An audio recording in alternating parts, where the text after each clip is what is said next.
Ganito yung pamamaraan ko sa paggawa ng Chemex paper filter.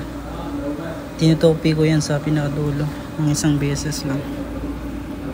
Panoorin niyo guys, ganyan. Ganyan dapat siya. Pagkatapos yan, tutupinin sa gitna. Ganyan. Ganyan dapat yung pagkatapos. Baliktarin yan. Depende sa gusto niyo.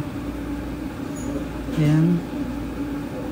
Dapat sa gitna. Pantay dapat yung pagkatupi niyan. Para maganda yung buhos ng tubig. Tapos, tutupin na naman yan ng isang beses. Pagkatapos yan, hatiin sa gitna. Ganyan dapat yung pagkatupi. Tapos, yan, sa gitna. Tapos, pwede na yan buhusan mamaya ng mainit na tubig. Simple lang guys. Yan.